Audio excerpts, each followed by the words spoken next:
जैसे कभी मुझे दिखता कि कोई बिल्ली उस पीपल के पेड़ में से जा रही है रात के अंधेरे में, मतलब बिल्कुल 10 साढ़े 10 बजे की बात है, जाली के दरवाजे से घर के मैं बाहर की तरफ देखता रहता था खड़ा हुआ, तो मुझे अजीब अजीब सी चीज़ें दिखने लगी थी। ये कहानियां बोलती हुई सच्ची कहानियां बोलते हो वहां पे, राइट? सो 70% हमारी कहानियाँ एकदम सच रहती हैं, और 30 अब क्रिएट करते 30 हम क्रिएट करते हो ऑनेस्टली। सो मैं काला जादू करने वाले पॉडकास्ट में आ रहे हैं। मुझे लगता है कि थोड़ा सा रुक जाना चाहिए, क्योंकि क्या हो रहा है ना अभी के इन्फ्लुएंस ना, मैंने इनफैक्ट 2-3 पॉडकास्टर से भी बात करी जो जो ऐसे लोगों को लेके आए हैं अपने पॉडकास्ट में, और उनकी लाइफ में ना कुछ अजीब सा होने लगा है तब से। नेगेटिव चीज़ें बढ़ गई हैं, रात में नींद नहीं आ रही, कई इंसिडेंट्स में मतलब सारा अली खान के स्टमक बर्न्स हुए थे करेक्ट। और आपने उसको डीकोड किया अपने चैनल पे। हाँ, आपका डीकोडिंग मैं यहां सुनना चाहता हूं। नहीं सर, डीकोडिंग मतलब जैसे एक औरत थी वो, क्या आपको लगता है there's a dearth of good horror shows in India, crime shows in India? Absolutely. Hi दोस्तों, मैं हूं दिव्य अग्रवाल, खूनी मंडे की आवाज, जो कि इंडिया का सबसे बड़ा हॉरर चैनल है। एंड आज मैं आया हूं सिद्धार्थ कनन के शो पे। मुझे एब्सोल्युटली इतना मजा आया ना, इतना इस आदमी की एनर्जी ना इन्फेक्शियस है एकदम। अभी भी मैं एनर्जी वो फील कर पा रहा हूं, तो आप जल्दी से आप भी एनर्जी दिखाओ और जल्दी से सिद्धार्थ के यूट्यूब चैनल को सब्सक्राइब कर लो, like and share this video.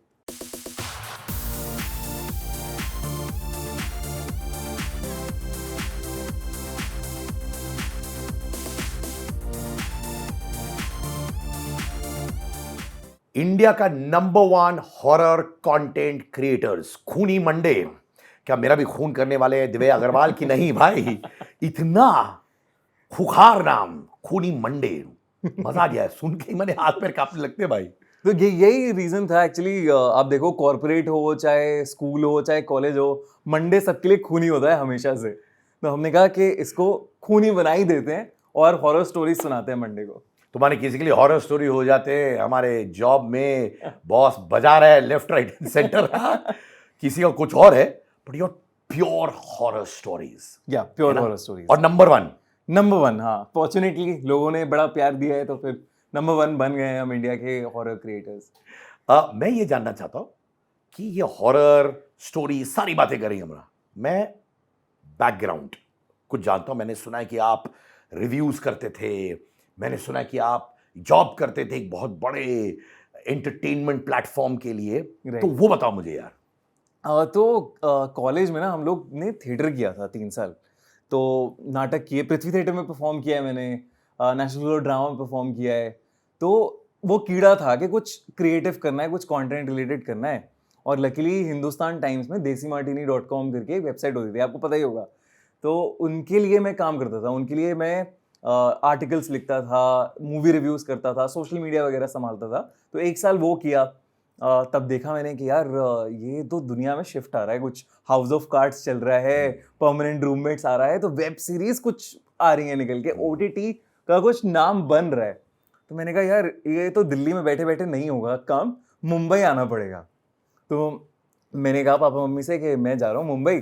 पापा कह रहे पागल हो गया है क्या ये लड़का, देखो मम्मी को कहने लगे लड़का देखो बिल्कुल पागल हो गया है, कुछ भी बात कर रहा है। मैंने कहा पापा जब पैसे मेरे ही लगेंगे, आपसे नहीं लूंगा, जब खत्म हो जाएंगे तब वापस आ जाऊंगा। तो 1 साल मुझे चाहिए था कि मैं आऊँ मुंबई, एक्सपेरिमेंट करूँ लाइफ में। आया यहाँ पे, पहले दिन कबूतर ने बीट कर दी सर पे, लेकिन लकी साइन। हाँ, मुझे यही बोला लोगों ने कि मतलब मुंबई ने वेलकम कर लिया है तुम्हें, अब स्वागत हो गया है तुम्हारा। फिर ब्रेकअप हो गया जीवन में, तो मुंबई में आपके लॉन्ग डिस्टेंस हो गया था, तो ब्रेकअप हो गया। तो लड़की ने धोखा दिया कि तुमने धोखा दिया? वर्कआउट ही नहीं हुआ, मतलब फिर बातें नहीं हुई, चीजें थोड़े डिस्टेंस हो गए, फिर वो वर्कआउट ही नहीं हुआ। मतलब ऐसा धोखा वाली चीज नहीं थी, बट वर्कआउट नहीं हुआ। पर दिल टूटा था। पजामा फेज में थे, फिर हमने कहा कि इससे बाहर कैसे निकलें, तो हम चले गए जागरण फिल्म फेस्टिवल, वहाँ पे फिल्में ही देख रहे हैं बस। तो वो बड़ा एक अच्छा वो था कि बाहर निकल गए। फिर एक चैनल था शुद्ध देसी एंडिंग्स करके, जो एनिमेटेड स्पूफ्स बनाते थे, एनिमेशन का काम करते थे, पैरोडीज बनाते थे। तो मैं गया वहाँ पे, मैंने कहा यार मतलब मेरी थोड़ी सी देसी मार्टिनी के टाइम पे जान पहचान थी उनके साथ, तो मैं इसे मिलने गया। तो उन्होंने कहा यार हम एक कम्युनिटी मैनेजर ढूंढ रहे हैं जो सोशल मीडिया वगैरह देखे हमारे लिए, तो तू जॉब करेगा?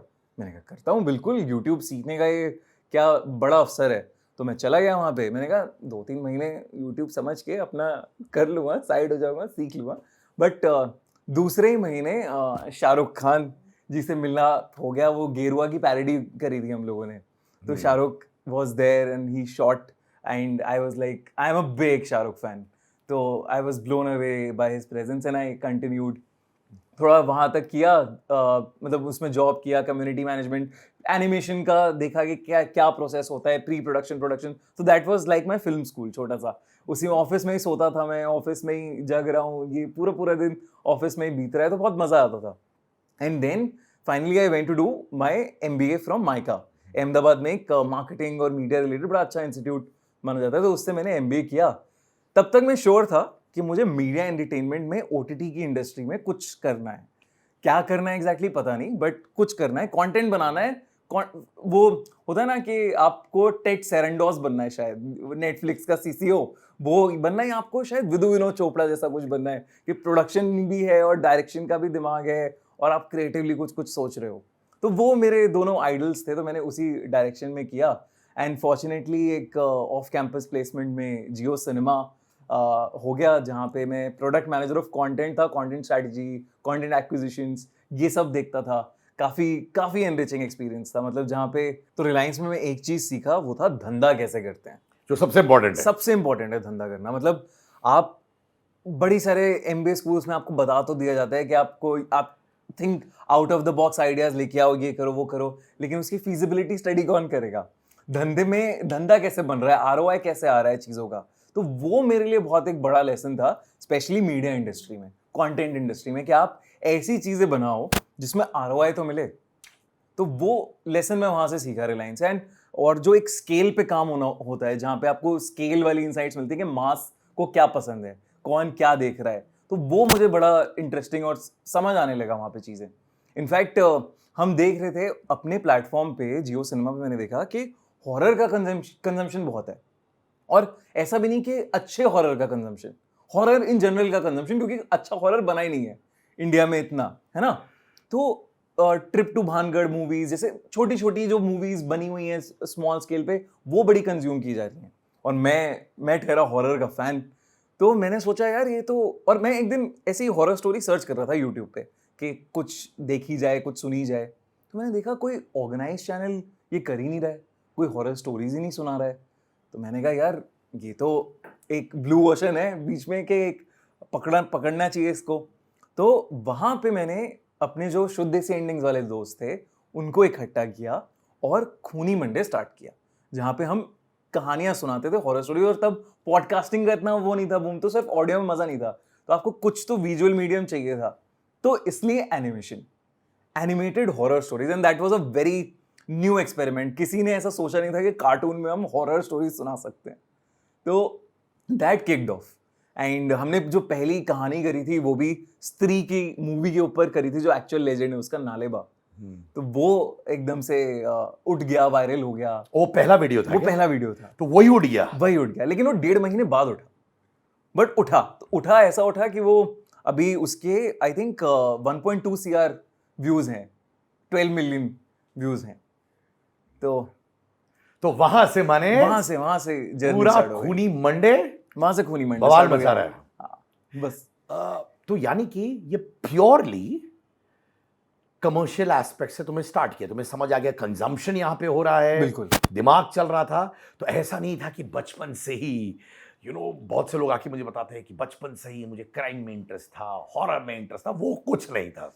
नहीं, मतलब जैसे मैं हॉरर का फैन था, ये एक इंटरसेक्शन था कि कमर्शियली भी वायबल होना चाहिए। तो मैं बड़े टाइम से सोच रहा था कि यूट्यूब पे कुछ स्टार्ट करना है, क्या करूं वो नहीं पता था।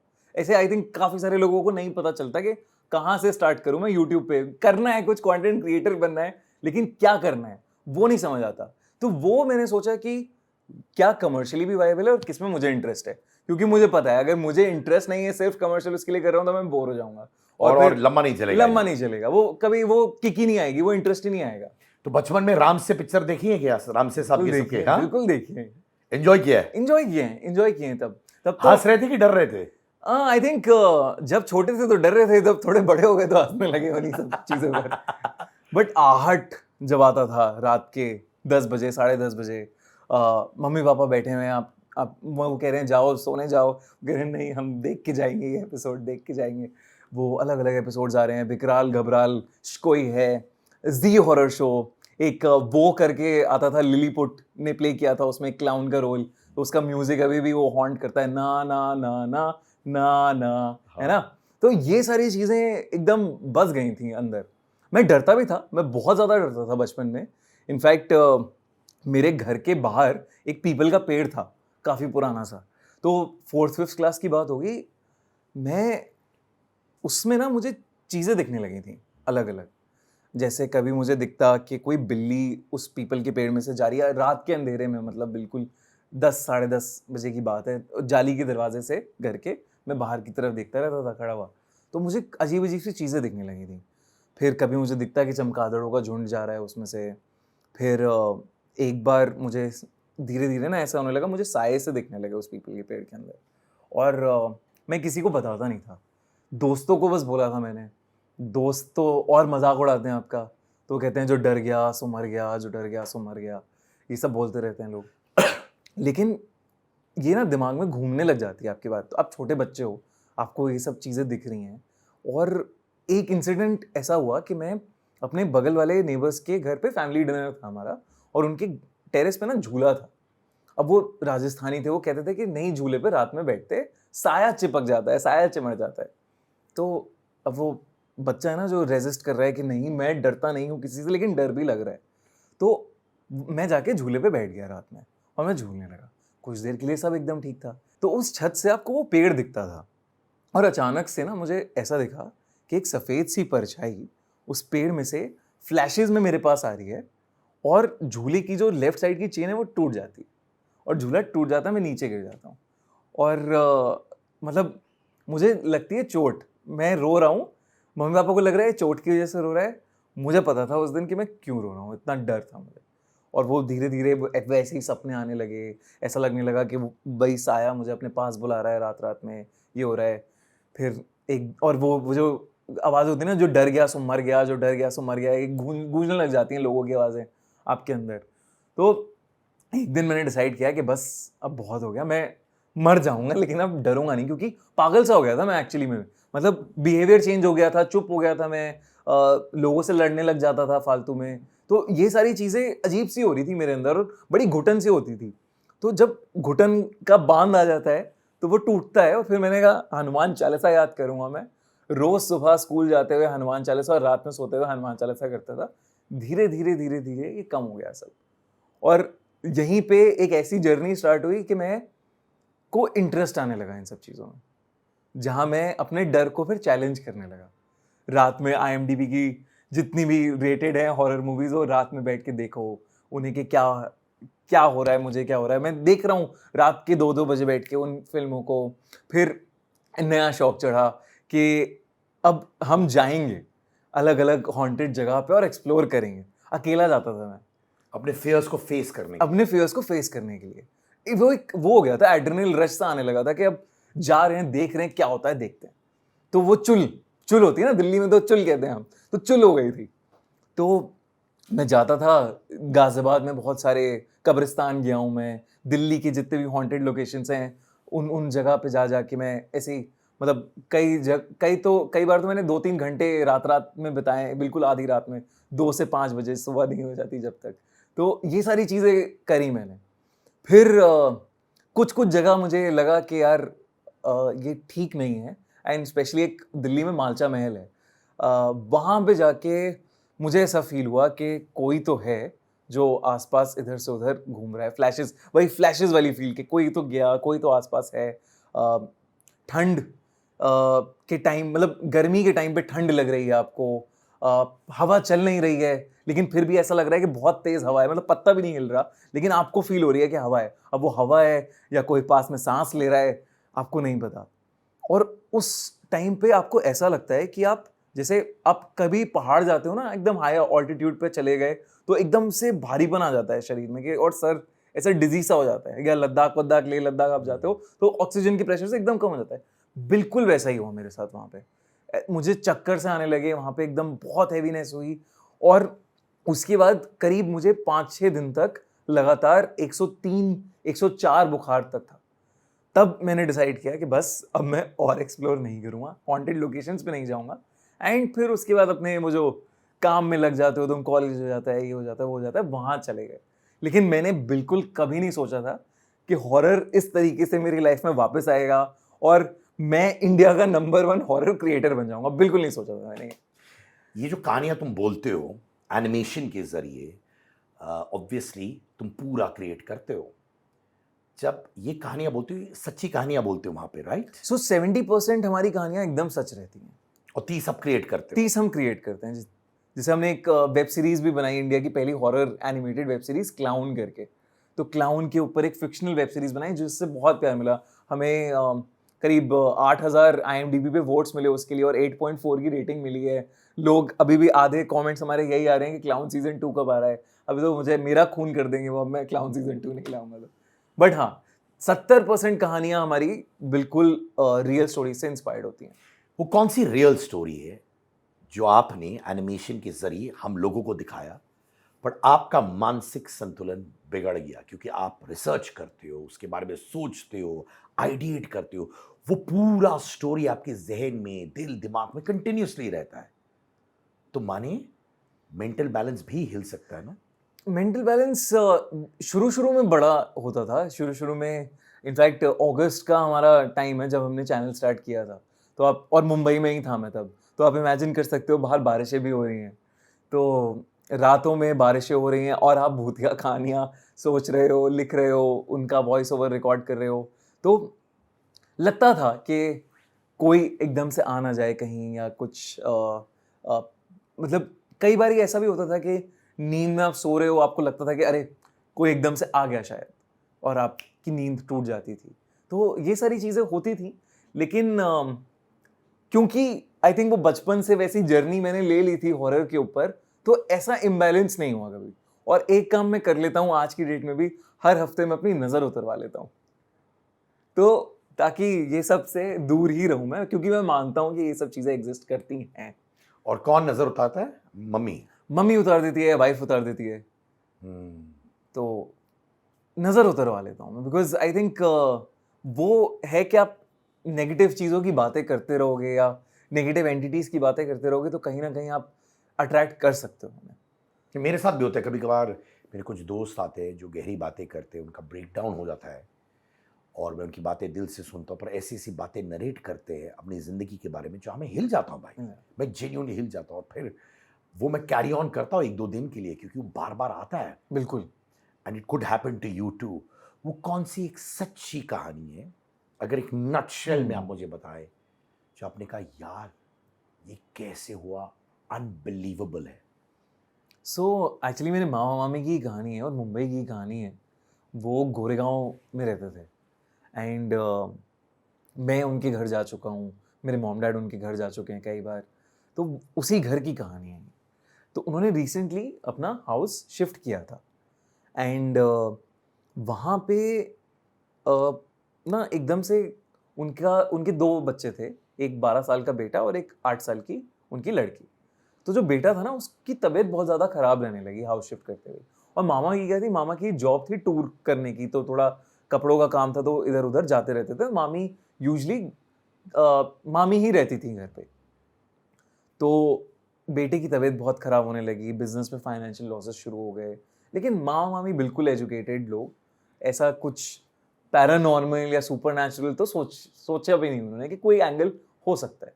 अब बेटे को डायग्नोस करा रहे हैं लेकिन मतलब कुछ रिपोर्ट सब क्लियर हैं, डॉक्टर्स को समझ नहीं आ रहा क्या है। दवाई लेता है, बुखार उतर जाता है, कुछ दिन ठीक रहता है, फिर तबीयत खराब होने लग जाती है। अच्छा, एक इंसिडेंट ऐसा हुआ कि मामी रात में टीवी देख रही थी, रात के 1 बज रहे होंगे करीब, बच्चे सो रहे थे अपने कमरे में। मामी को टीवी देखते देखते ना अचानक से, जैसे फ्लैट होते हैं, फ्लैट में कॉरिडोर सा होता है, वहाँ से आवाज़ आई बॉल की। एक बॉल खेल रहा है कोई, तो उन्हें आवाज़ आई कि दीवार पे कोई बॉल मार रहा है, टक टक टक। उन्हें लगा कि शायद उनका बेटा जाग गया है, वो बदमाशियाँ कर रहा है थोड़ी। तो उन्होंने आवाज़ लगाई, शुभम सोया नहीं तो अभी तक? तो कोई आवाज़ नहीं आई सामने से, वो कंटिन्यूड है अभी भी, टक टक टक। मामी को लगा कि यार कौन है, देखती हूँ मैं, उठ के ऐसे डांट लगाती हूँ, वो डांट लगाने उठी शुभम को, तो वो देख रहे हैं कि वहाँ पे शुभम नहीं है, वहाँ पे कोई बच्चा बैठा हुआ है जिसकी मतलब धूल मिट्टी में कपड़े हैं पूरे, और वो बॉल खेले जा रहा है दीवार पे। मामी उसके पास जाती हैं, वो पूछती हैं कौन हो तुम बेटा, कहाँ से आ गए यहाँ पे, और रात के 1 बज रहे हैं, मतलब नॉर्मल नहीं है। तो वो कुछ बोलता नहीं है, वो खेले जा रहा है। मामी जैसे उसकी तरफ आगे बढ़ती हैं, वो भाग जाता है कहीं, मतलब अंदर बच्चों के कमरों में भाग जाता है। मामी गेट चेक करती हैं, गेट तो लॉक्ड है, कोई नहीं है आसपास बाहर। मामी जाती हैं बच्चों के कमरे में, पता नहीं कहाँ से बच्चा आ गया क्या करने। अब वो बच्चों के कमरे में घुस रही हैं, वो ढूंढ रही हैं उसे, वो कहीं मिल ही नहीं रहा। वो बेड के नीचे देख रही हैं, अलमारियों में देख रही हैं, कुछ कहीं नहीं मिल रहा वो। मामी फिर एक ना अलमारी खोलती हैं उनकी, जहाँ पे टॉयज रखे हैं बच्चों के, वो स्लाइडिंग है, तो वो जैसी खोलती हैं वो बच्चा अटैक कर देता है मामी पे कि अरे ये कौन आ गया, और फिर वो भाग जाता है। मामी गिर जाती है वहाँ पे, वो भागता रहता है इधर से उधर। अब मामी को थोड़ी सी घबराहट हो रही है कि ये क्या हो रहा है, ये बच्चा कौन है, कहाँ से आ गया। अभी भी वो वाला एंगल नहीं सोच रही है मामी कि कुछ सुपरनैचुरल है, पैरानॉर्मल है। तो अचानक से दरवाजे पे जोर से ठक ठक होती है। मामी को लगता है शायद इसका बच्चे का जो भी है पेरेंट आ गया है, और मामी जाके दरवाज़ा खोलती हैं तो वो देखती हैं सफ़ेद सी साड़ी में, अगेन धूल मिट्टी में लिपटी हुई एक औरत है, और उसके हाथ में एक फावड़ा है, और वो अंदर घुसी चली आ रही है। मामी पूछती हैं कौन है आप, क्या क्या हो गया। मामी को वो एकदम से ऐसे हाथ मारती है, मामी दूर जाके वहीं पे ड्राइंग रूम में गिरती हैं, और उन्हें समझ नहीं आ रहा कि अब क्या हो रहा है उनके साथ, और बहुत तेज़ गिरती हैं, हैवी हैवी फील होता है उन्हें। और वो औरत जाके अगेन बच्चों के कमरे में चली जाती है। अब मामी जाती हैं भागते हुए पीछे उठ के कि वो अब बच्चों का कमरे का दरवाज़ा खुल नहीं रहा है। मामी उसे ठोक रही हैं, उसे खोलने की कोशिश कर रही हैं, और घबरा रही हैं बहुत बुरी तरह कि बच्चे अंदर हैं, ये कौन लोग आ गए हैं यहाँ पे, क्या हो रहा है, ये कौन बच्चा है, वो कौन औरत है, और ये क्या क्या हो रहा है। किसी तरह मामी धक्का देती हैं, वो दरवाज़ा खुलता है। मामी सामने क्या देखते हैं कि बालकनी में वो औरत और वो छोटा बच्चा खड़े हुए हैं, एकदम बालकनी से लगे हुए, और वो औरत ऐसे देखती है मामी को पीछे कि उसने अपनी मुंडी पूरी टेढ़ी कर ली है, घुमा ली है पूरी, और मामी को समझ नहीं आ रहा है कि हो क्या रहा है उनके साथ। और वो दोनों बालकनी से नीचे कूद जाते हैं, 7th फ्लोर पे रहते हैं वो, बालकनी से नीचे कूद जाते हैं। मामी को शॉक लग रहा है कि ये क्या हुआ है। वो गाड़ी की चाबी उठाती हैं, बच्चों को उठाती हैं, गाड़ी में डालती हैं, और एक फ्रेंड के घर चले जाते हैं। आप मानोगे नहीं, उन्होंने 2 दिन के अंदर अपना पूरा फ्लैट छोड़ा है, खाली किया है, और शिफ्ट किया है नई जगह पे। जब रिसर्च करी इसके बारे में कि क्या था, क्यों हुआ, तो उन्हें पता चला कि कंस्ट्रक्शन के टाइम इस बिल्डिंग की 7वें माले से, उसी जगह से एक माँ और बेटा गिर के मरे थे उस सोसाइटी के अंदर। और यही जब वो वापस से ये चीज़ें ये सब सोचती हैं, देखती हैं, तो उन्हें रियलाइज़ होता है कि शायद बच्चे की तबीयत इस वजह से ख़राब है। बाथरूम में एक नल था जहाँ से पानी टप टप टप टप करता ही रहता था, उन्होंने प्लम्बर बुला लिया, सब कर लिया। इनफैक्ट मेरे पापा ने खुद वो ट्राई किया कि कैसे उसे उसका पानी रोक दें, कभी नहीं रुका। मामी को नहाते हुए ऐसे निशान बन जाते थे पीठ पे, स्क्रैचेस के, उन्हें लगता था शायद कोई कीड़ा है। तो ये सब रिलेट करने लगे वो। एक इंसिडेंट के उनकी बेटी टीवी देख रही थी बाहर, तो पापा ने चिल्लाया कि बस करो, रात हो गई है, टीवी बंद करो, अब क्यों देख रही हो। तो वो कहती है अरे मम्मी भी तो देख रही है टीवी। तो और पापा को पता है कि मम्मी नहा रही हैं, मम्मी टीवी देख ही नहीं सकती। तो पापा कहते हैं तू मजाक कर रही है मेरे से, चल सोने चल। तो शायद वो लड़की मजाक नहीं कर रही थी, कोई था वहाँ पे जो ऐसा दिख रहा था। तो ये सारी चीज़ें हुई, और ये सब जब आपके एकदम क्लोज रिलेटिव्स के साथ होता है, तब वो घूमता है आपके दिमाग में, वो सारी चीज़ें घूमती हैं आपके दिमाग में। तो ये एक कहानी है जो जिसने मेरा माइंड ब्लो कर दिया था यार। ये सुन के ही मेरी फट गई है यार। आपके साथ हुआ कभी कोई ऐसा किस्सा? यार ऑनेस्टली मैं बताऊं, मैं लखनऊ से हूं, और जेन्युइनली बोलता हूं, मैं दबंग बनने की कोशिश नहीं कर रहा हूं, पर जब भी मैं छोटा था और मेरे दोस्त ये हॉरर फिल्म देखते थे, मैं इकलौता इंसान था तो मस्ती मजाक करता था, बाकी डर जाते थे। स्पेशली हम लोग वीसीआर टेप वाली जनरेशन है, डालते थे राम से पिक्चर, जैसे फॉर एग्जाम्पल माता पिता सब लोग पार्टी कर रहे हैं, हाउस पार्टी हो रही है, बच्चे लोग बैठे हुए, वीसीआर टेप लगा दिया, देख रहे, सब लोग डरे हुए, मैं मस्ती मजाक क्रैक कर रहा हूँ. बट ऑनेस्टली मेरा सरदार दोस्त था लखनऊ में, ठीक है, एंड लोग उसका बहुत मजाक उड़ाते थे, बहुत मजाक उड़ाते थे, ये सरदार वाले जोक्स. सरदार वाले जोक्स, हाँ. वो सब. और मुझे वो बहुत पसंद था लड़का. पढ़ाई में इतना तेज नहीं था पर अच्छा बोलता था और मेरे सामने बैठता था. तो 50 लोगों की क्लास में वो 42nd, 43rd, 44th आता था, बट बोलने में सुपर्ब था. और जब भी वो मेरे सामने बैठता था वो एक चीज करता था, वो ये जो आंख है ना वो ऐसे से ले जाता था, ऊपर ऊपर ऊपर ऊपर ले जाता था, ठीक है. और वो तब करता था जब लोग उसका मजाक उड़ाते थे, उसके कपल ऑफ मिनट्स बाद ये होता था. ओके. और वो ऐसे ऐसे ऐसे करता रहता था. तो मुझे उस समय लगता था कि यार माने ये ऐसे ही कर रहा है हम लोग को बैकफुट पे ले जाने के लिए. ऑनेस्टली कह रहा हूं, मैंने कभी नहीं मजाक उड़ाया. एंड सडनली, और मैं ही देखता था कि मेरे सामने बैठता था, बाद में उसको मेरे बगल में बिठाया गया, right. And I used to notice, ये इमीडिएटली होता था जब वो या कोई इंसान उसका मजाक उड़ाता. And used to do that.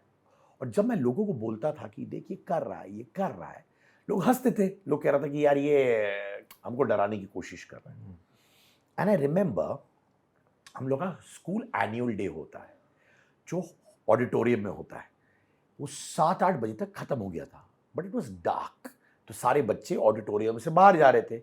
इसने अपनी बैग छोड़ी थी हमारे क्लासरूम में जो एक ग्राउंड के सामने है. उसने मुझसे बोला कि देखो सिद्धार्थ, बैग छोड़ी है, कोई है नहीं वहाँ पे, सब लोग निकल रहे, तू मेरे साथ चलेगा बैग लेने के लिए, ठीक है. तो उसके मम्मी पापा दूसरे पेरेंट्स से बात कर रहे थे. मैंने कहा मैं चलूंगा आपके साथ, मैं चलूंगा तेरे. हम लोग चलने गए. तो मैं बाहर ही था प्लेग्राउंड के सामने, और वो क्लासरूम में गया, बैग लेके आया, हम लोग चल रहे थे. सडनली वो वापस ये पूरा आंख ऊपर ले जाने लगा, एंड नॉन स्टॉप, कम से कम 3 मिनट के लिए. तो पहले कपल ऑफ मिनट्स मैंने उसको बोला यार तू क्या कर रहा है यार, अभी मस्ती मत कर, छोड़ दे. बड़े ऐसे करने लगा यार. तो ये 3 मिनट तक चला. एंड ऑनेस्टली मैंने सोचा कि यार मैं उसको छोड़ दूं और भाग के किसी को बुलाऊं या उसके साथ रहूं. आपको समझ नहीं आ रहा है ना यार, क्योंकि मैं क्लास 7th में था.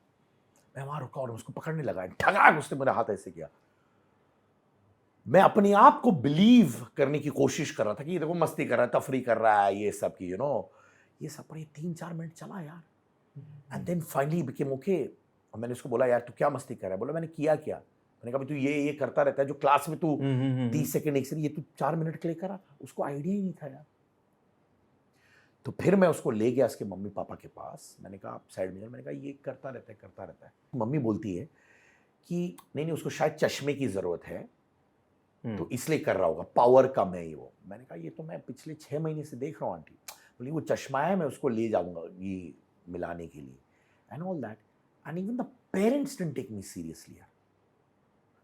एंड नेक्स्ट डे भी मैं उससे मिला तो मेरे बगल में मैंने सबको समझा दिया कि देखो इसकी टांग मत खींचना तुम, डोंट डू दैट. तो they all stopped. But till date people in our school group believe कि वो तफरी करता था, मस्ती करता था हम लोग को बैकफुट पे लेने के लिए. But I truly believe there was something more. या एक्चुअली मतलब या तो पेरेंट्स हो सकता है सीरियसली ना ले रहे हो, या फिर वो कुछ छुपाने की कोशिश कर रहे हो, आपको नहीं बताना चाहता हूँ. May be. एंड उसके बाद मैं लखनऊ में छोड़ के चला गया. क्लास 10th के बाद मैं बम्बई आ गया. एंड उसका आज तक किसी को आइडिया ही नहीं लड़का कहाँ है. I am not saying he is missing, I am not coming to any conclusion, but अगर स्कूल ग्रुप में किसी को पता नहीं है यार कहाँ है वो लड़का. भी हो जाते हैं ऐसे. आई थिंक बड़े सारे लोग लाइफ में मिल जाते हैं जो मिस्टीरियस लगते हैं आपको, और फिर वो कहीं ऐसे गायब होते हैं आपको समझ ही नहीं आता कि हुआ क्या है. तो ये सब चीज़ें तो हो जाती हैं. बट वो 4 मिनट्स जो था वहाँ पे मैं हिल गया बॉस. मैं really I am telling you ना. और ये शायद उस दिन के बाद पहली बार मैं नरेट कर रहा हूँ यहाँ पे. I have never narrated this to anyone. That day and this, मैंने literally 30 years later I'm telling you this. मैंने 30 years कंप्लीट किए इंडियन एंटरटेनमेंट बिजनेस में, और एक चीज ने मुझे हमेशा इंस्पायर की है, आगे बढ़ाया है, वो है मेरे अंदर के अंगार ने. माय अंगार मर्चेंडाइज इज आउट। जी हाँ, ये है मेरा अंगार टी शर्ट, अंगार बैग्स, अंगार मग्स, और साथ में जो भी लाइनें मैं बोलता हूं दिल से मेरे पॉडकास्ट में, मेरे चैट शो में, वो सारी लाइनें होंगी मेरी टी शर्ट्स, हुडीज, जंपर्स में at a very very affordable price. My अंगार मर्चेंडाइज इज ऑल योर्स। अंगार खरीदिए और अंगार मचाइए।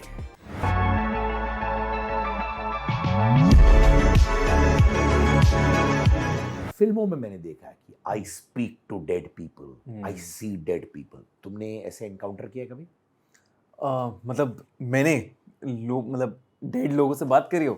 नहीं, ऐसा नहीं हुआ मेरे साथ, बट कहानियाँ बड़ी सारी हमें आई हैं जहाँ पे लोगों ने हमें कहा या लोगों ने हमें बताया कि हम बात कर सकते हैं या हम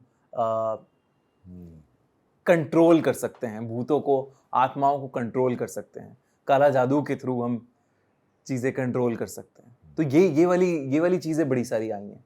तो एक ऐसी केस था वशीकरण का। तो बहुत ही वो दिल आपका ना सहम जाता है वो केस सुन के।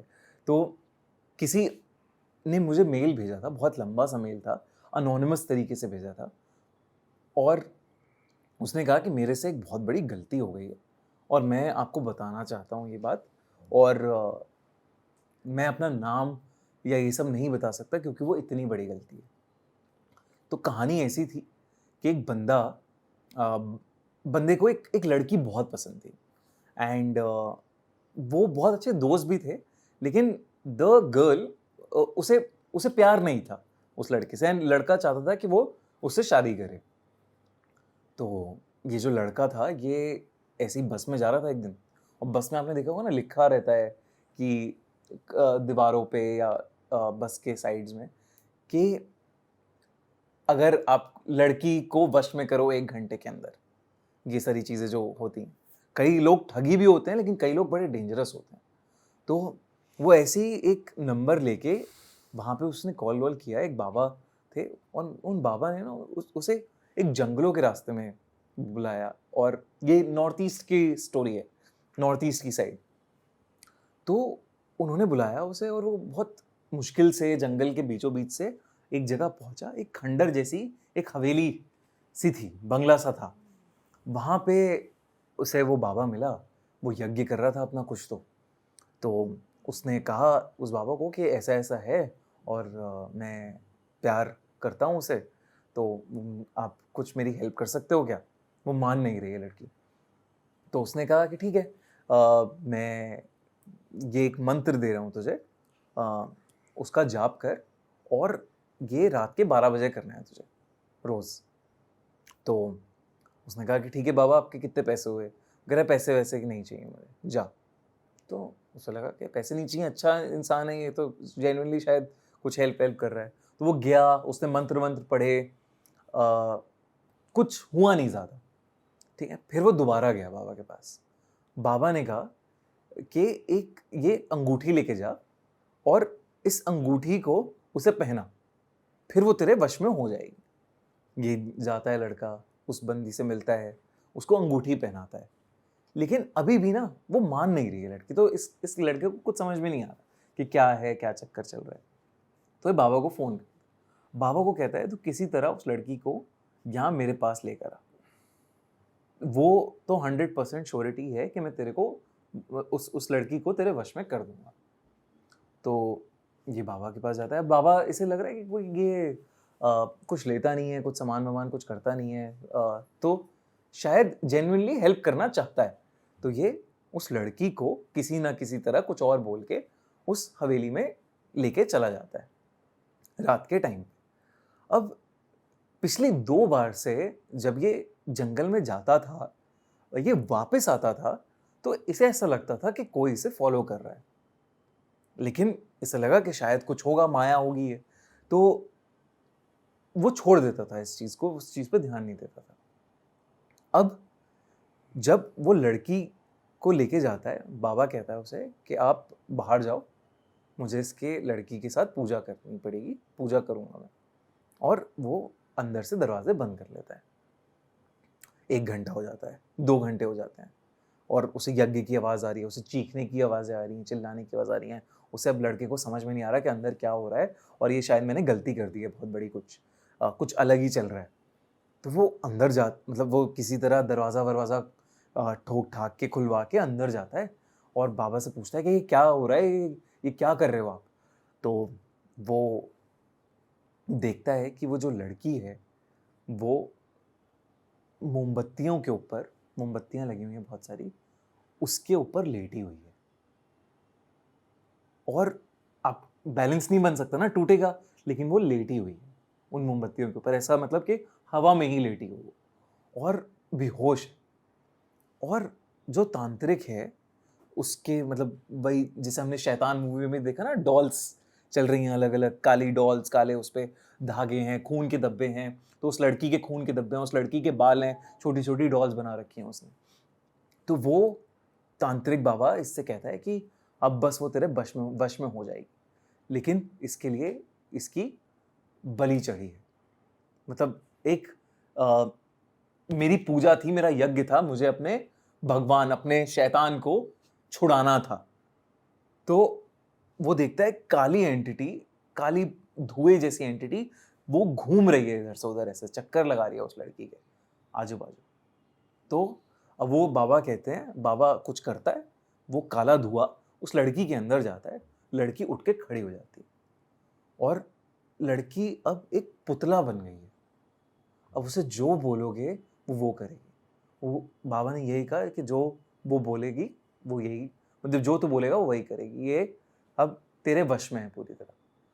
अब उस लड़के की हालत खराब हो जाती है कि ये मैंने क्या कर दिया, ये तो जिंदा लाश बन गई है, ये तो मेरे से बहुत बड़ी मिस्टेक हो गई है, बहुत भूल हो गई है। वो कहता है बाबा से कि आप इसे पहले जैसा कर दो प्लीज़। रो जाता है, गिड़गिड़ा जाता है बाबा के पास। वो कहता है ये संभव नहीं है, ये संभव नहीं है, इसकी आत्मा इसकी नहीं रही। तो वो लड़का कहता है कि आप अपनी जो भी शैतानी, ये जो भी आपका काला ताकत है, आत्मा है, आप इसे निकाल दो, मैं इसकी बॉडी को लेके जाऊंगा लड़की की। और वो बाबा वैसा कर देता है, लड़की की डेड बॉडी को वो लेके जाके जंगल में कहीं छोड़ देता है। अब वो घर नहीं ले जा सकता क्योंकि बवाल मच जाएगा पूरा। वो वहाँ पे जंगलों में उसकी बॉडी को गाड़ के वापस आ जाता है। और ये उसने कहानी भेजी कि ये मैंने किया है ये, लेकिन इसका मेरा कोई, मैं बता नहीं सकता अपना नाम, वरना आप मुझे पकड़वा दोगे, आप मुझे करा दोगे, लेकिन मैं बड़ा गिल्टी हूँ इस चीज़ के लिए। तो उसने कहा कि आप ये कहानी कवर करो और लोगों को बताओ कि इन सब चक्करों में ना पड़े कभी।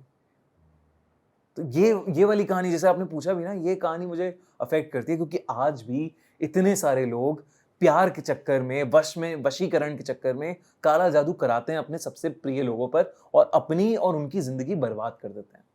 आप किसी से मिले जो काला जादू करते हैं? मैं थोड़ा अब दूर रहता हूँ इन सब चीज़ों से। पहले थे? पहले मतलब मिला था, लेकिन जैसे होता है ना, आपको जब समझ आता है कि एक ना बड़ा स्ट्रॉन्ग आपको एनर्जी फील होती है, वाइब फील होती है ना, जैसे आप वाइब चेक कहते हैं आज के टाइम पे हम, तो वो वाइब चेक में जैसे ही मुझे लगता है कि अरे यार, ये तो शायद मेरे ऑरा में घुस के नेगेटिविटी फैला सकता है, तो मैं थोड़ा दूर हो जाता हूँ लोगों से। बट बहुत सारे लोग अब पॉडकास्ट में आने लगे हैं, लोगों के अलग अलग ऐसे ऐसे काला जादू करने वाले लोग। वो सही है या गलत? ऑनेस्टली, सो काला जादू करने वाले पॉडकास्ट में आ रहे हैं। मुझे लगता है कि थोड़ा सा रुक जाना चाहिए, क्योंकि क्या हो रहा है ना अभी कि बड़े सारे हमें भी ऑफर्स आने लगे हैं कि आप हमें बुलाइए और हम आपके पॉडकास्ट, हम पैसे दे के आएंगे आपके पॉडकास्ट में, और हम अपनी विद्या के बारे में प्रचार करेंगे। तो हम उन लोगों को एंटरटेन नहीं करते हैं। हम लोग नहीं चाहते कि ऐसे लोग जो कमर्शियली आके चीज़ें बताएं और अपने धंधा क्रिएट करने के लिए ये सब चीज़ें करें, वो हम बिल्कुल एंटरटेन नहीं करते। और ये हो रहा है, ये आज के टाइम पे बड़े सारे पॉडकास्टर्स ये सारी चीज़ें कर रहे हैं पैसों के लिए, कि गेस्ट आएंगे पैसा देंगे, या फिर व्यूज़ के लिए। तो नेगेटिव इन्फ्लुएंस ना, मैंने इनफैक्ट 2-3 पॉडकास्टर्स से भी बात करी जो इस जो ऐसे लोगों को लेके आए हैं अपने पॉडकास्ट में, और उनकी लाइफ में ना कुछ अजीब सा होने लगा है तब से। नेगेटिव चीज़ें बढ़ गई हैं, रात में नींद नहीं आ रही, कई इंसिडेंट्स में मतलब वो नज़र उतरवा रहे हैं अपनी, वो कर रहे हैं, और उन्होंने डिसाइड किया कि अब हम ऐसे लोगों को नहीं बुलाएंगे। तो ये सारी चीज़ें थोड़ी नेगेटिव भी जा सकती हैं, नेगेटिव भी चली जाती हैं। तो इस तरीके की मैं नहीं कहूँगा कि ये ठीक है या सही है, बिकॉज जो बाबा लोग हैं, जो एक्चुअल में चीज़ें सॉल्व करते हैं आपके लिए, हैं ऐसे भी बड़े सारे लोग हैं जो अपनी विद्या से आपकी हेल्प करते हैं, वो इतना कभी ना प्रचार नहीं करते, मुझे लगता है। उन पे वैसे ही भीड़ लगी हुई है भक्तों की, कह कह के वर्ड ऑफ माउथ से इतना ज़्यादा, कि वो प्रचार नहीं करते, और जो प्रचार करते हैं वो शायद मुझे डामाडोल लगता है उनका सिचुएशन। सारा अली खान के स्टमक बर्न्स हुए थे, करेक्ट। और आपने उसको डीकोड किया अपने चैनल पे। हाँ, आपका डीकोडिंग मैं यहां सुनना चाहता हूं। नहीं सर, डी कोडिंग मतलब जैसे एक औरत थी, वो एयरपोर्ट पे सारा अली खान पैप्स वगैरह से अपनी फोटोज खिंचा रही थी, and एक वही कैमरे में भी कैप्चर हो गया कि एक औरत आई सारा अली खान के पास से गुजरी, उसने उसका बाल तोड़ा, और वो जाके उसे बहुत ही एक कनिंग लुक, एक बहुत ही मतलब बददुआ देने वाली लुक से सारा अली खान को उसने देखा, और वो उसने बाल का क्या किया, कुछ काला जादू किया उस पे, टोटका किया, क्या हुआ, लेकिन फिर उसके जस्ट बाद मैं न्यूज़ में देख रहा हूँ कि सारा अली खान के स्टमक बर्न्स हो जाते हैं, उस दिक्कत होने लग जाती है। तो ये छोटी छोटी चीज़ें हैं, जैसे हम कहते हैं नींबू मिर्ची लगाते हैं हम घर के आगे, या कहते हैं कि चौराहे पे नींबू मिर्ची पर पैर नहीं रखना चाहिए। तो बड़े सारे टोटके होते हैं, आपने देखा होगा कि इनफैक्ट दिल्ली लखनऊ में जब आप रहे हो, या कलकत्ता में भी फॉर दैट मैटर, तो चौराहे पर लाल साड़ियां रखी जाती हैं आधी रात में, पूरे मिठाई के डब्बों के साथ। तो ये क्यों हो रहा है? ये कोई टोटका करके छोड़ के जा रहा है ना। और काला जादू में स्पेशली क्या होता है कि आप उस भला को टालते कैसे हो, आप उस भला को अपने सर से हटा के किसी और के सर पे छोड़ देते हो, इसलिए आपके बला टल जाती है। तो जो इसमें सफर भी कर रहा है, वो भी जब जाता है तो उपाय करता है, तो वो छोड़ देता है, नींबू मिर्ची छोड़ दिया उसने, अब किसी पे पैर पड़े, किसी का पैर पड़ेगा उस पे, या कोई वो लाल साड़ी लेके जाएगा, तो जो भी आत्मा है वो उसके पीछे पड़ेगी, हमारे पीछे नहीं पड़ेगी। तो ये सारी चीजें हो रही हैं, इसलिए लोग कहते हैं, इसलिए बड़े बुजुर्ग कहते हैं कि नींबू मिर्ची पर पैर मत रखो, लाल साड़ी है, किसी का अनजान कोई सामान रोड पे पड़ा है तो छोड़ दो, मत करो। तो वही है ना, लाल साड़ी भी ऐसा माना जाता है कि बड़ी चुड़ैलों का भी बड़ा अलग अलग टाइप होता है, एक कुंवारी चुड़ैल करके होती है। तो उस कुंवारी चुड़ैल का माना जाता है कि वो शादी उसकी होने वाली होती है, या शादी के दिन उसकी डेथ हो जाती है, या शादी होने वाली है, फिक्स हो गई, लेकिन उस पीरियड में उसकी डेथ हो गई, तो वो कुंवारी चुड़ैल बन जाती है, और वो लोगों को उसी तरीके से हॉन्ट करती है, आके शादियां खराब करती है लोगों की, टिकने नहीं देती है, कपल्स के बीच में कोई एक एक्सीडेंट से मर जाएगा, या लड़ाई हो जाएगी, कोई आत्महत्या कर लेगा, ये सारी चीज़ें होने लग जाती हैं उनकी लाइफ में। और फिर कहते हैं कि उस चुड़ैल से बचने के लिए आप उसे एक लाल जोड़ा भेंट करते हो, जो भी शादी में श्रृंगार का सामान होता है, आप वो सब भेंट करते हो, चौराहे पे लगा देते हो वो पूजा करके। अब वो कोई और ले जाए तो किसी और की सरदर्दी बन जाएगी। गोस्ट्स, भूत प्रेत, ये सब होते हैं होते हैं होते हैं होते हैं मतलब जैसे अगर हम यही गए हिंदू रिलीजन में, मैं हमेशा ये चीज़ बोलता हूँ कि हम मानते हैं, हम रिचुअल्स भी करते हैं प्रॉपर, कि किसी की डेथ होती है, उसके बाद हम मानते हैं कि आत्मा 10 दिन या 13 दिन तक घर में रहती है ना, यही माना जाता है। तो हम आत्मा के कॉन्सेप्ट में तो मान ही रहे हैं ना। हम कैसे हम डिनाई कर सकते हैं कि भूत प्रेत नहीं होते? हाँ, हम लेकिन अपने पूर्वजों का रिचुअल कर रहे हैं, या आत्मा होती है। अब सारे रिचुअल्स भी मत करो, फिर क्यों कर रहे हो रिचुअल्स? मैं एक सेलिब्रिटी को जानता हूं, बहुत से लोग जानते हैं, पर मैं ओपनली नाम नहीं लूंगा, कि वो लोगों को बात करवाते हैं अपने एंसेस्टर्स से। अगर आप तकलीफ में हैं और आपके पिताजी गुजर गए और कुछ बातें अनकही रही हैं आपके पिताजी और आपके बीच में, और आपको कम्युनिकेट करना चाहते हैं या जानना चाहते हैं, वो आपको एक मीडियम बन के उनकी बातें पहुंचाते हैं, और उनकी बातें उस साइड से आप तक पहुंचाते हैं। ये बिलीव करते हो आप इसमें? मैं बिलीव करता हूँ। मैंने मतलब जैसे जहाँ काला जादू वाले प्रैक्टिशनर्स हैं, मैंने ऐसे बहुत सारे गुरुज, ऐसी चीज़ें भी देखी हैं जो मेरे लिए बड़ी अनबिलीवेबल सी रही हैं। तो मैं आपको एक दो एग्जांपल्स देता हूँ। तो जैसे आर्ट ऑफ लिविंग आपने सुना होगा, श्री श्री रविशंकर जी। तो वहाँ पे ना मैं ऐसा नहीं कह रहा कि श्री श्री रविशंकर जी का मैंने कोई चमत्कार देखा हो, लेकिन वहाँ पे ना छोटे बच्चे हैं, 5 से 18 साल के बच्चे हैं, उनका एक कोर्स चलता है, इंट्यूशन कोर्स। वो क्या होता है कि कोर्स में 2 दिन का कोर्स है और 3-3 घंटे आपको चीज़ें कराते हैं वो कुछ-कुछ। तो और सिंपल चीज़ें हैं। तो उसमें क्या होता है, वो कोर्स के बाद आपका सिक्स्थ सेंस खुल जाता है छोटे बच्चों का। और ये मैंने एक्चुअली में उन बच्चों से इंटरेक्शन करा है। उन बच्चों से करा है, तो वो आँखों पे पट्टी, मतलब आँखें बंद हैं पूरी, मैंने चेक किया है खुद, वो देख पाते हैं। वो आँखों के पट्टी के बावजूद देख पा रहे हैं, वो ड्राइंग कर रहे हैं, वो आपको डायग्नोस कर रहे हैं कि आपकी ये बीमारी है। ऐसी-ऐसी चीज़ें हो रही हैं आपको बस सोच के। सो मैंने एक लड़की है जिसने आयुर्वेदिक विद्या, नाड़ी परीक्षा कहते हैं कि नसों से आप पूरा डायग्नोस कर सकते हो। उसने नाड़ी का कोर्स किया है और उसने इंट्यूशन का कोर्स किया है। अब वो 22 साल की हो गई है लड़की। तो उससे मैंने पूछा कि मेरी मॉम से रिलेटेड मैंने हेल्थ का एक सवाल पूछा उससे। तो उसने कहा कि अ, उसे कुछ मेरे बैकग्राउंड के बारे में ज़ीरो नॉलेज थी, कुछ नहीं पता था उसे। उसने पूछा कि आप ऐसी जगह रहते हो क्या कि जहाँ की हवा गंदी है? वो हवा सूट नहीं कर रही है आपकी मॉम को। पहला तो ये, सबसे पहला। तो दिल्ली में रहता हूँ तो दिल्ली की हवा तो पता ही है। Which is also, it was generic था थोड़ा। फिर मैंने पूछा कि क्या उन्हें दिक्कत रहे, मतलब मैंने कुछ बताया नहीं कि क्या है, बट उसने खुद कहा कि एक ना दवाई मैं आपके लिए लिख रही हूँ, इसको बोलना कि मम्मी को रोज़ शाम को ले ले। एक दवाई थी, जंडू की दवाई, तो आयुर्वेदिक दवाई।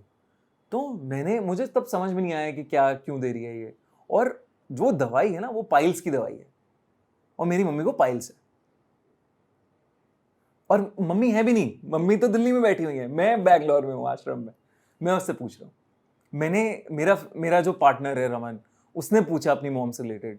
तो उसने कहा कि आपकी मॉम ने अभी कुछ नई एक्टिविटी स्टार्ट करी है क्या? तो रमन ने कहा नहीं, ऐसा तो कुछ नहीं है। वो कहती नहीं नहीं, उन्होंने कुछ अभी स्टार्ट किया है, कोई फिजिकल एक्टिविटी वो कर रही हैं। क्या है वो, आप मुझे बता सकते हो? कहती हाँ, योगा स्टार्ट करा है अभी मम्मी ने रिसेंटली। योगा को फिजिकल एक्टिविटी में नहीं काउंट करा था उस टाइम पे, प्रॉम्प्ट किया तो उसने किया। तो वो बोली कि उनको ना सांस लेने में दिक्कत होने लगी है अभी उस एक्टिविटी की वजह से, तो उन्हें बोल दो रुक जाए। रमन ने कहा ऐसा तो कुछ नहीं, मम्मी ने बताया मुझे।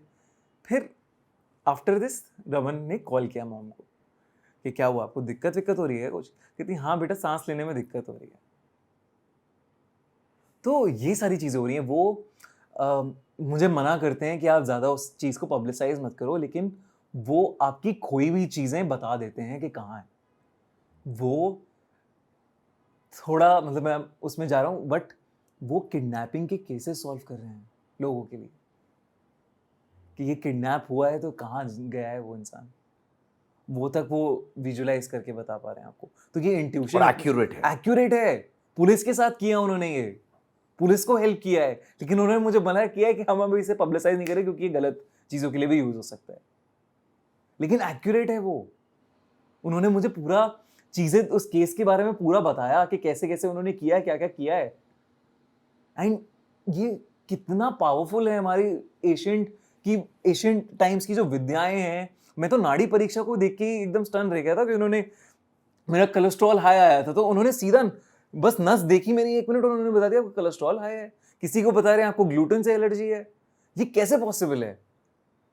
क्या क्या विद्या थी हमारी। तो ये सारी चीजें तो मैं मान सकता हूं ना कि हाँ, ये हो रही हैं, ये सारी चीजें जो आपको एस्टोनिश कर सकती हैं, ये सारी चीजें पॉसिबल हैं। तो अगर आप कहते हो कि एक इंसान पोर्टल की तरह बिहेव करता है दो लोगों की, दो दुनिया में, तो मैं मान सकता हूं। अभी रिसेंटली हम जो पॉडकास्ट शुरू कर रहे हैं उसमें एक गेस्ट आए हमारे, उन्होंने बताया कि एक एनिमल विस्परर है उनकी फ्रेंड। तो उन्होंने बताया कि वो एक घर में गई थी और एक डॉग ने उनके साथ बात करी और बताया कि मैं ये मेरा नाम है और मेरे इस फैमिली को इतना अमाउंट ऑफ मनी उधार है, कर्ज है, और मैंने अभी तक दिया नहीं है, वो ना मेरी फैमिली में से किसी ने दिया है, और मैं इस कुत्ते की आत्मा में बंधा हुआ हूं। कुत्ते की बॉडी में, इस डॉग की बॉडी में मैं बंध गया हूं। 5 साल का कुत्ता था वो, 5 years। नॉर्मल लाइफ होती है 8 से 14 साल की, है ना। तो अभी अभी मैं आता हूं उस पर। तो ये बात उसने रिसर्च करी, मतलब ढूंढा कि ये सच में आदमी एग्जिस्ट करता था कि नहीं। तो वो गई इनके बेटे से मिलने। इनके बेटे को एग्जैक्टली जो उन्होंने उस डॉग से विस्पर करके सुना था, वो सब बताया बेटे को। बेटा उस फैमिली के पास गया। उस फैमिली के पास उसने एग्जैक्टली पूछा कि कुछ ऐसा कर्जा वर्जा है। उन्होंने कहा अरे छोड़ो, आपसदारी की बात है। बट उसने कहा कि नहीं, बताओ आप कि क्या है। तो एग्जैक्ट सेम अमाउंट जो उस लड़की ने उस डॉग से सुना था, एग्जैक्ट सेम अमाउंट उनका पेंडिंग था। उन्होंने वो उस लड़के ने क्लियर किया उसी दिन, और उसी दिन उस डॉग की डेथ हो गई। माने डॉग लिटरली बात कर रहा था हमारे लैंग्वेज में। मतलब एनिमल विस्परर की अलग एक टेक्निक होती है जिस तरीके से वो सुन सकते हैं, समझ सकते हैं। और रिसर्च किया तो वो ऐसा मिला, इंसान था। ऐसा इंसान था। तो ये सारा अली खान का, वापस आ रहा हूं मैं, तो आपको लगता है काला जादू हुआ था उन पर जिसकी वजह से वो स्टमक बर्न्स हुए थे?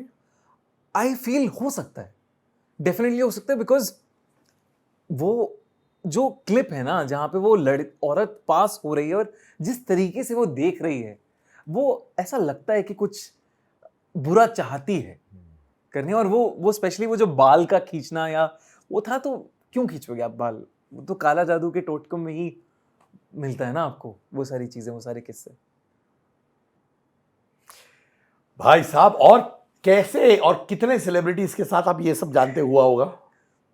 आई थिंक यार अभी तो आप ज्यादा जानते होगे मेरे से कि कितने सारे लोगों ने आपको बताया होगा कि यार ये किसी ने मेरे पे काला जादू करा दिया था, ये करा दिया था, वो करा दिया था। आई एम वेरी श्योर, है ना ये अब मैं ये जानना चाहता हूँ। एक मैं आपको एक और किस्सा बताता हूँ छोटा सा। तो मेरी एक फ्रेंड है, again she is a content creator, नाम नहीं लूँगा मैं उनका।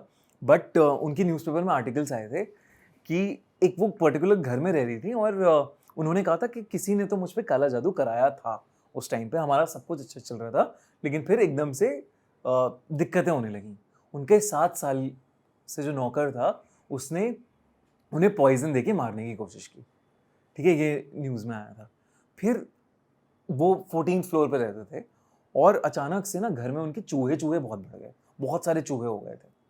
तो वो एक बाबा जी को मानती थी अपने, तो उन्होंने बाबा जी को फ़ोन किया कि ये चूहे आ गए हैं और 14th फ्लोर पे आ गए हैं ये चूहे, और सिर्फ हमारे घर पे हैं, ना पड़ोसी के घर पे हैं, ना सोसाइटी में कहीं और हैं, हमारे घर पे चूहे बढ़ते जा रहे हैं और मुझे बहुत डर लग रहा है। तो उनके बाबा ने कहा तू मेरी फ़्लाइट करा दे, मैं आ रहा हूँ, कुछ तो बहुत दिक्कत वाली बात है।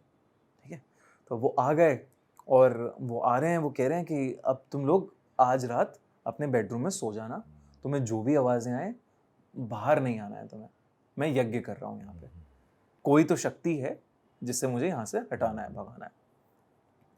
तो अब वो जाके सो गए बाबा की बात मान के। रात में एक उन्हें बहुत श्रीकी सी आवाज़ आई, ची करके, जो चीखने की आवाज़ होती है ना, वैसी सी बहुत तेज़ आवाज़ आई। वो डर के उठी, हस्बैंड को भी उठाया, लेकिन उसने कहा कि छोड़ो, बाबा जी की अभी भी आवाज़ आ रही है कुछ मंत्र जपने की, सो जाते हैं चुपचाप, ज़्यादा नहीं आते। उन्होंने मना किया बाहर निकलने से।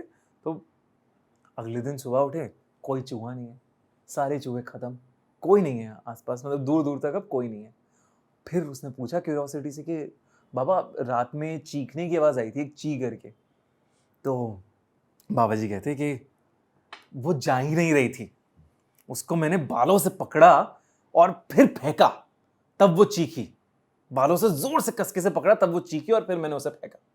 वो कह रहे थे चुड़ैल आ गई थी तुम्हारे घर पे, और चुड़ैल को पीछे पीछे करते करते ये चूहे आए थे सब।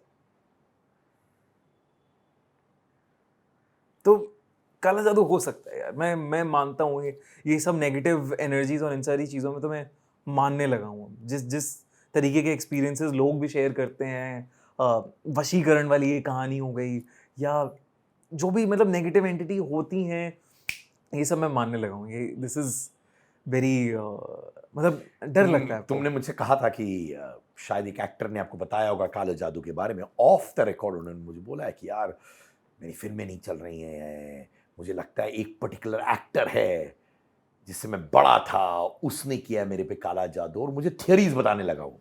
हम्म, तो मैंने ऑब्वियसली उनको बोला कि नहीं यार ऐसा नहीं है, वो ऐसा हो रहा है, तुम्हारी पिक्चर वाकई भी चल रही है। हाँ, पर उन्होंने मुझे पूरा बैठ के समझाया 20 मिनट की, देखो ये हो रहा है, ये हो रहा है, ये हो रहा है मेरे साथ, वगैरह वगैरह। सो होता है, स्पेशली जब जेलसी होती है, ये सारे किस्से तब आते हैं जब लोग कहते हैं अरे इसको ना हाँ, खत्म करने का है, ये मेरे से आगे बढ़ रहा है, एंड ऑल दैट। डेलुलू सोलुलू, बच्चे की जान लोगे क्या? हाई ऑन चाय, चाय प्रेमी विचित्र प्राणी, बुलाती है मगर जाने का नहीं। Yes, Angar's latest collection of t-shirts, hoodies, jumpsuits are out. Trendy, cool, new designs with slogans that you and I see in our daily lives at affordable prices. Also, if you're an Angar customer, if you have the Angar merchandise with you, click pics with them and post it on your Instagram and tag me at @Sid_Kannan, and I would love to repost them. Angar pehno और Angar मचाओ।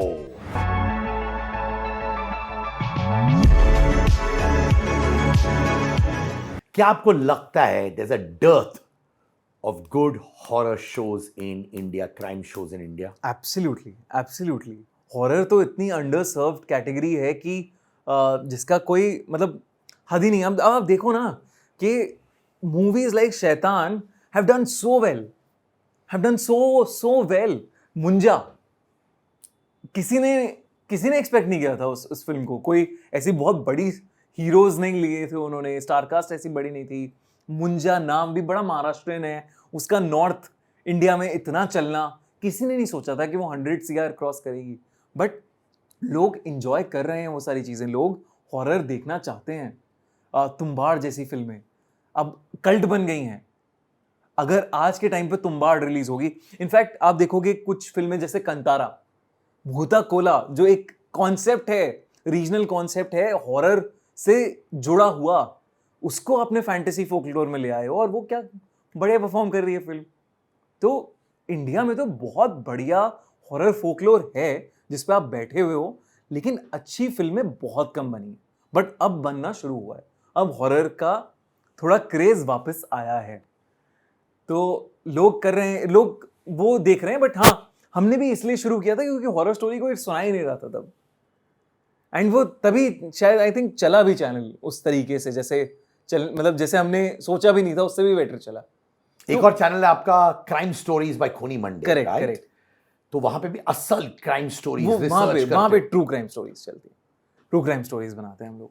तो आप कैसे करते हो उसका research? आप जाके corp से मिलते हो, परिवारों से मिलते हो, ये सब करते हो आप? अभी तक जो दिल्ली बेस्ड क्राइम्स थे उनसे रिलेटेड हम लोगों ने 2-3 लोगों को रीच आउट किया, उनसे पूछा। बट मोस्टली तो इंटरनेट पे अवेलेबल होती है सारी चीजें, उसी के थ्रू हम लोग डॉक्यूमेंट करते हैं उसे। But facts. पर कभी कभार लीगल केसेस आते हैं क्या? आई थिंक हम लोग एक डिस्क्लेमर देते हैं अपनी वीडियोस में, और अभी तक फॉर्चुनेटली लीगल केसेस नहीं आए हैं। एक बार खूनी मंडे पे आया था कि एक हमने मसूरी के हॉन्टेड होटल की एक कहानी बनाई थी, बट नाम नहीं लिया था हमने उस होटल का। तो उनका केस आया था कि आप हमारे होटल को डिफेम कर रहे हो, तो आप वीडियो हटाइए। लेकिन हम लोग फिर कहा कि हमने नाम तो लिया ही नहीं है, आपका तो बोल ही नहीं रहे हम क्या हैं। इनफैक्ट हमने तो उन्हें बोल दिया कि आप बुलाओ, हमें 2-3 दिन स्टे कराओ, हम कवर करेंगे कि शायद नहीं है यहाँ पे कुछ, हमें नहीं मिला। तो हमने कहा 2-3 दिन। तो तुमने कोलैब डील बना दिया? कोलैब डील बना दिया। केस आया, कोलैब डील हो गया। केस आया तो कोलैब डील बना दो। मतलब अगर वो आप पे वो केस कर रहे हैं तो उनका कुछ लॉस हो रहा है वहां पे, तो और लॉस इसलिए हो रहा है क्योंकि आपके पास वो पावर है लॉस क्रिएट करने की, है ना। तो आप अगर उनके साथ ही कुछ अच्छा कर लोगे तो आप उस चीज को रिवर्स कर सकते हो, है ना। वाह, इसको कहते हैं केस को कन्वर्ट कर दो कोलैब डील में। हाँ, कितने लोग हैं टीम में ओवरऑल जो TMV की टीम है उसमें हम 30 लोग की टीम है पूरी। एंड जो खूनी मंडी की टीम है हम वो 6-7 लोग हैं। आगे क्या? आगे फॉर खूनी मंडे हम लोग जैसे क्लाउन सीजन 2 मैंने कहा वो आने वाला है। हम लोग ऐसी आईपीज बना रहे हैं अलग अलग। हम लोग ओटीटी प्लेटफॉर्म से बात चल रही है एक हॉरर शो बनाने की उनके लिए। एंड देन 26 अक्टूबर को हम दिल्ली में सिरी फोर्ट ऑडिटोरियम के अंदर इंडिया का पहला हॉरर कॉन कर रहे हैं। तो वहाँ पे we are going to celebrate horror, live horror story telling होगी, कॉस्प्ले होगा, डांस परफॉर्मेंसेज होंगे, हॉरर के थिएट्रिकल्स होंगे। एंड सो ये सारी चीज़ें एक ट्राई कर रहे हैं करने की। जैसे कॉमिक कॉन है वैसे ही हॉरर के लिए एक दिन, और हैलोवीन से जस्ट पहले। तो ये क्रिएट करने की कोशिश कर रहे हैं हम। क्या बात आना है आपको। अरे पक्का मेरे भाई, अपना ही फेस्टिवल है यार। Correct. और एक जाबाज होस्ट चाहिए तो हूं ही ना अरे भाई। How nice. When you look back, right, right, आप अभी एंटरप्रेन्योर बन चुके हो, not just a content creator, you not just a podcaster. 3 सीख क्या मिली आपको ये पूरे जर्नी में to reach where you are, to be India's number 1 horror content creator? I think पहली सीख ये कि आप ना लाइफ में आप जैसे जैसे पहला एक चीज कि never chase the numbers, chase the Joy. कि अगर आप नंबर्स के पीछे भाग रहे हो ना तो आप बस भागते ही रहोगे और आपको बुरा लगता रहेगा अंदर अंदर, इसे मेरे 1 मिलियन है, इसके 1.5 मिलियन है, ये 2 मिलियन पे निकल गया, ये 3 मिलियन है, ऐसे ही चलता रहेगा बस। ये हुआ है आपके साथ बीच में? बीच में हुआ है, डेफिनेटली हुआ है कि आप चेस करने लग जाते हो ना उन सब चीज़ों को। ये लाइफ का फंडा है कि आप स्कूल में हो तो अपने आप स्कूल के दोस्तों के साथ कंपटीशन चल रहा है। कॉलेज में गए, कॉलेज के कंपटीशन, मतलब कॉलेज में चल रहा है इसकी कितनी प्लेसमेंट हुई, उसकी कितनी प्लेसमेंट हुई। जॉब में गए तो सैलरी में चल रहा है कि इसकी इतनी सैलरी बढ़ी, मेरी कब बढ़ेगी, ये कब होगा। तो नंबर्स का गेम तो चलता ही रहता है, वो कभी खत्म ही नहीं होगा लाइफ में। लेकिन अगर आप अपने को नंबर्स के गेम से साइड कर लोगे, कमर्शियली आप सोचो, प्लान करो, स्ट्रैटेजी बनाओ, बट अपने नंबर्स के ऊपर बनाओ। दूसरों से जैसे ही आप कंपेयर करना शुरू कर दिया ना, आप फंस जाओगे। आप जिस चीज को करने निकले थे ना, आपको जिस चीज से खुशी मिल रही थी, वो उसकी जगह आप कुछ और ही कर रहे होगे जिंदगी में। अरे ये तो ये कर रहा है, ये तो ब्लॉग बना रहा है, ब्लॉग का चैनल क्या बढ़िया है, ये तो लो एफर्ट काम है, ये करते हैं।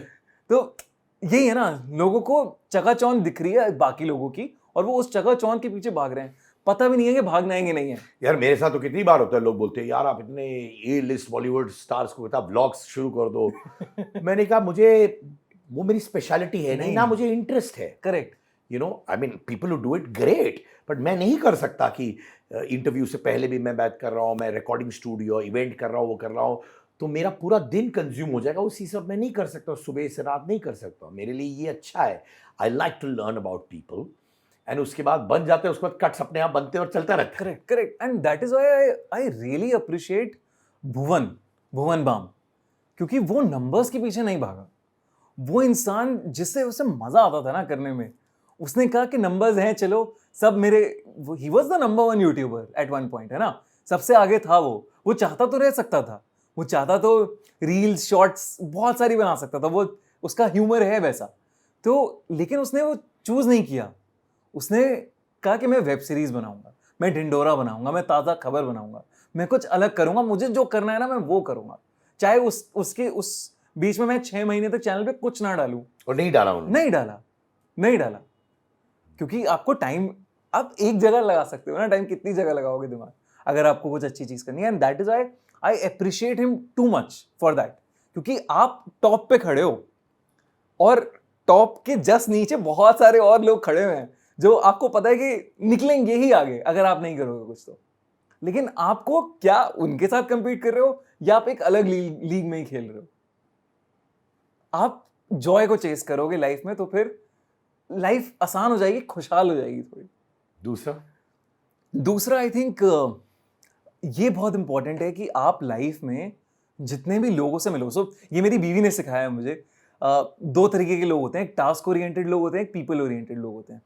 तो जो टास्क ओरिएंटेड लोग होते हैं वो काम के बारे में सोच रहे हैं, वो जब लोगों से बात भी कर रहे हैं ना तो वो काम के बारे में सोच रहे हैं, वो लोगों से बात नहीं कर रहे हैं। और दूसरे होते हैं पीपल ओरिएंटेड पर्सन जो जेन्युइनली कनेक्ट करते हैं एक दूसरे के एक दूसरे से।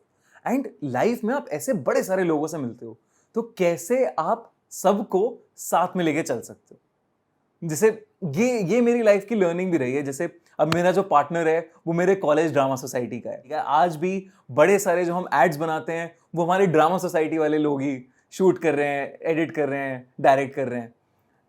एनिमेटर्स जो शुद्ध देसी एंडिंग्स में मिले थे मुझे, उनके साथ मैं आज काम कर रहा हूँ खूनी मंडे में।